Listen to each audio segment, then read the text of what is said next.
Hi dear students, welcome to Vector Academy where learning gets direction and magnitude. അപ്പോൾ നമ്മൾ ഇന്ന് discuss ചെയ്യാൻ പോകുന്നത് കൺസർവേഷൻ ഓഫ് ആംഗുലാർ മൊമെൻറ്റം എന്ന് പറയുന്ന ഇമ്പോർട്ടൻ്റ് ആയിട്ടുള്ള ഒരു ടോപ്പിക്കാണ്.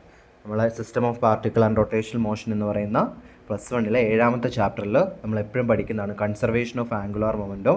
അതുപോലെ തന്നെ എന്താണ് അതുമായി ബന്ധപ്പെട്ടുള്ള കുറച്ച് കാര്യങ്ങൾ, ഡെയിലി ലൈഫുമായി ബന്ധപ്പെട്ടുള്ള കുറച്ച് കാര്യങ്ങൾ. അപ്പോൾ എന്താണ് ആംഗുലാർ മൊമെൻറ്റം എന്ന് പറഞ്ഞാൽ നമുക്കറിയാം, നമ്മൾ ആ ചാപ്റ്ററിൽ മുഴുവൻ പഠിക്കുന്ന എന്താണ് റൊട്ടേഷണൽ മോഷനുമായി ബന്ധപ്പെട്ട കാര്യങ്ങളാണ്. അതായത് നമ്മൾ ലീനിയർ മോഷനിൽ കുറേ ഫിസിക്കൽ ക്വാണ്ടിറ്റീസ് പഠിക്കുന്നു, അതിൻ്റെ റൊട്ടേഷണൽ അനലോഗുകളെ പറ്റിയാണ് നമ്മൾ എന്ത് ചെയ്യുന്നത് അവിടെ പഠിക്കുന്നത്. നമ്മൾ ലീനിയർ മോഷൻ പഠിക്കുന്നതാണ് എന്ത് മൊമെൻറ്റം എന്താണ്. ഏറ്റവും എളുപ്പത്തിൽ പറഞ്ഞാൽ എന്താണ് മൊമെൻറ്റം എന്ന് പറഞ്ഞാൽ ചലിക്കുന്ന വസ്തുക്കൾക്ക് മറ്റൊരു വസ്തുവിൻ്റെ മുകളിൽ ഉണ്ടാക്കാൻ, ആഘാതം ഉണ്ടാക്കാനുള്ള ഒരു കഴിവിനെയാണ് നമ്മൾ എന്ത് ചെയ്യുക അതിൻ്റെ മൊമെൻറ്റം എന്ന് പറയുന്നത്. അതായത് ഒരേ മാസമുള്ള ഒരു ഒബ്ജക്റ്റിനെ ഞാൻ കുറഞ്ഞ ഹൈറ്റിൽ നിന്നും കൂടിയ ഹൈറ്റിൽ നിന്നും ഒരു മണൽ നിറഞ്ഞൊരു ഇതിലേക്ക് ഇട്ട് കഴിഞ്ഞാൽ എന്ത് ചെയ്യും, ആ കൂടുതൽ ഹൈറ്റിൽ നിന്ന് വരുന്നത് എന്ത് ചെയ്യും, അവിടെ കൂടുതൽ ആഘാതം ഉണ്ടാക്കും. എന്ന് വെച്ചാൽ കൂടുതൽ ഹോള് സൃഷ്ടിക്കാൻ വേണ്ടി അവിടെ കാരണമാവും. അതായത് അതിന് കാരണം എന്താണ്, അതിൻ്റെ മൊമെൻറ്റം എന്ന് പറയുന്ന, അതായത് മാസിൻ്റെയും വെലോസിറ്റിയും പ്രൊഡക്റ്റ് ആയിട്ടുള്ള മൊമെൻറ്റം എന്ന് പറയുന്ന ഒരു ഫിസിക്കൽ പ്രോപ്പർട്ടി മൂലമാണ് അത് സംഭവിക്കുന്നത്. അപ്പോൾ ഈ പറയുന്ന ലീനിയർ മൊമെൻറ്റത്തിൻ്റെ റൊട്ടേഷണൽ അനലോഗിനെയാണ് നമ്മൾ എന്ത് വിളിക്കുക,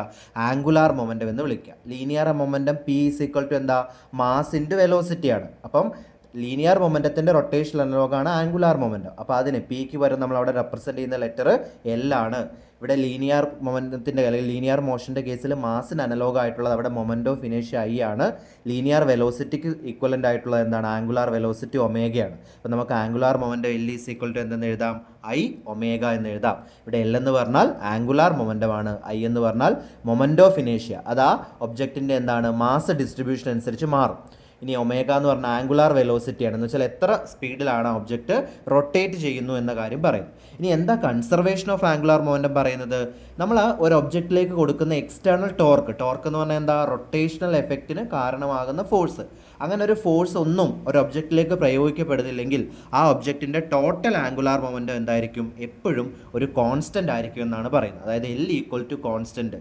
L എന്ന് പറഞ്ഞാൽ I ഒമേഗയാണ്. അതായത് ആദ്യമുണ്ടായ മൊമെൻറ്റം നമുക്ക് എങ്ങനെ വേണമെങ്കിൽ പറയാം, I1 × ω1 എന്ന് പറയുന്നതും I2 × ω2, അതായത് രണ്ടാമത്തെ ഇൻസ്റ്റൻറ്റിൽ ഉണ്ടായത് രണ്ടും എന്തായിരിക്കും, സെയിം ആയിരിക്കും. അതായത് ഇപ്പോൾ അവിടെ വേറെ രീതിയിൽ പറഞ്ഞാൽ I കൂടിയാൽ അതിനെ ബാലൻസ് ചെയ്യാൻ ഓട്ടോമാറ്റിക്കലി എന്ത് ചെയ്യും, ഒമേഗ കുറയും. I × ω എന്ന് പറയുന്നത് ത്രൂ ഔട്ട് കോൺസ്റ്റൻ്റ് ആയിരിക്കും. എപ്പം നമ്മൾ അതിലേക്കൊരു എക്സ്റ്റേണൽ ഫോഴ്സ് ഒന്നും കൊടുക്കുന്നില്ലെങ്കിൽ, അല്ലെങ്കിൽ എക്സ്റ്റേണൽ ഫോഴ്സ് എന്ന് പറഞ്ഞാൽ പറയാം റൊട്ടേഷൻ ഉണ്ടാക്കുന്ന ഫോഴ്സ്, അതിനെ നമ്മൾ എന്ത് വിളിക്കും, ടോർക്ക്. എക്സ്റ്റേണൽ ടോർക്ക് 0 ആണെങ്കിൽ അവിടുത്തെ എന്തായിരിക്കും, ടോട്ടൽ ആംഗുലാർ മൊമെൻറ്റം എന്ന് പറയുന്നത് എന്തായിരിക്കും, എപ്പോഴും കോൺസ്റ്റൻ്റ് ആയിരിക്കും. അതായത് നേച്ചർ എപ്പോഴും എന്താണ്, ഈ പറയുന്ന റൊട്ടേഷണൽ മോഷൻ ബാലൻസ്ഡ് ആയിട്ട് നിർത്താനാണ് എന്ത് ചെയ്യുക, ശ്രമിക്കുക.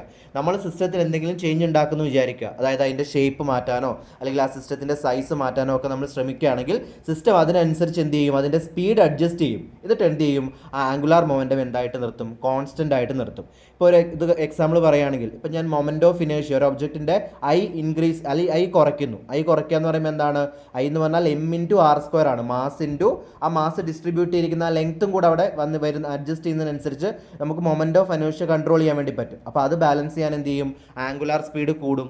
ഇനി മൊമെൻറ്റ് ഓഫ് ഇനേഷ്യ ഞാൻ കൂട്ടുകയാണെങ്കിൽ ഓട്ടോമാറ്റിക്കലി ആംഗുലാർ സ്പീഡ് എന്ത് ചെയ്യും, കുറയും. അപ്പം ടോട്ടൽ ആംഗുലാർ മൊമെൻറ്റം എപ്പോഴും എന്തായിരിക്കും, ഒരു കോൺസ്റ്റൻ്റ് ആയിരിക്കും. അതിന് ഏറ്റവും നല്ലൊരു എക്സാമ്പിളാണ് ഈ ഐസ് സ്കേറ്ററിലൊക്കെ റൊട്ടേറ്റ് ചെയ്യുന്നവർ കണ്ടിട്ടില്ലേ, അവർ കൈ സ്ട്രെച്ച് ചെയ്യുകയും കൈ അതുപോലെ ചെസ്റ്റിനോട് ഹോൾഡ് ചെയ്ത് പിടിക്കുകയും ചെയ്യും. അവർ കൈ ചെസ്റ്റ് എന്ത് ചെയ്യുന്നു, ഇങ്ങനെ എൻലാർജ് ചെയ്ത് അല്ലെങ്കിൽ എന്താണ് രണ്ട് വശത്തേക്കും കൈ വിരിച്ചു പിടിക്കുന്ന സമയത്ത് എന്താണ്, അവരുടെ മാസ് ഡിസ്ട്രിബ്യൂഷൻ കൂടുവാണ്, ആറിൻ്റെ വാല്യൂ കൂടുവാണ്. എന്ന് വെച്ചാൽ അവരുടെ എന്താണ് I വാല്യൂ, മൊമെൻറ്റ് ഓഫ് ഇനേഷ്യ എന്ത് ചെയ്യും, ലാർജ് ആകും. അതിനനുസരിച്ച് അവർ റൊട്ടേറ്റ് ചെയ്യുന്ന സ്പീഡ് എന്തായിരിക്കും, കുറവായിരിക്കും.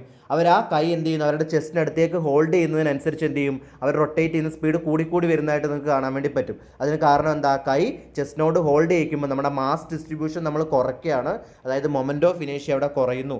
അതിൻ്റെ ഫലമായിട്ട് എന്ത് ചെയ്യുന്നു, അവിടെ സ്പീഡ്, ആ റൊട്ടേറ്റ് ചെയ്യുന്ന സ്പീഡ് എന്ത് ചെയ്യുന്നു, കൂടുന്നതായിട്ട് കണ്ടു. അതായത് നമ്മുടെ എർത്ത് അല്ലെങ്കിൽ നേച്ചർ എപ്പോഴും എന്തിനു ശ്രമിക്കുന്നു, നമ്മുടെ റൊട്ടേഷണൽ ക്വാണ്ടിറ്റിയെ സ്റ്റേബിൾ ആക്കി വെക്കാൻ വേണ്ടി ശ്രമിക്കുന്നു. അതായത് നമ്മൾ മൊമെൻറ്റ് ഓഫ് ഇനേഷ്യ കുറച്ച് കഴിഞ്ഞാൽ ഓട്ടോമാറ്റിക്കലി ആംഗുലാർ സ്പീഡ് എന്ത് ചെയ്യും, കൂടി അത് ബാലൻസ് ആക്കി നിർത്തും. ഇനി മൊമെൻറ്റ് ഓഫ് ഇനേഷ്യ കൂട്ടിയാൽ അതിനെ ബാലൻസ് ചെയ്യാൻ എന്ത് ചെയ്യും, നമ്മുടെ ആംഗുലാർ സ്പീഡ് കുറയും. ഇതേ കാര്യമാണ് നമ്മൾ ചെയറിലിരുന്ന് റൊട്ടേറ്റ് ചെയ്യുന്ന കേസിലും സെയിം കേസ് തന്നെയാണ് എന്ത് ചെയ്യുക, സംഭവിക്കുക. അപ്പോൾ എന്ത് ചെയ്യുക, കൃത്യമായിട്ട് എന്താണ് കൺസർവേഷൻ ഓഫ് ആംഗുലാർ മൊമെൻറ്റം എന്നും അത് നമ്മുടെ ഡെയിലി ലൈഫിൽ നമ്മൾ എവിടെയൊക്കെ ഉപയോഗിക്കുന്നു എന്നുള്ള കാര്യങ്ങൾ എന്ത് ചെയ്യുക, ഒന്ന് മനസ്സിലാക്കി വെക്കുക. എക്സാമിന് എപ്പോഴും റിപ്പീറ്റഡ് ആയിട്ടൊരു ചോദിക്കുന്ന ഒരു പോസ്റ്റാണ് ഇത് കൺസർവേഷൻ ഓഫ് ആംഗുലാർ മൊമെൻറ്റം എന്ന് പറയുന്നത്.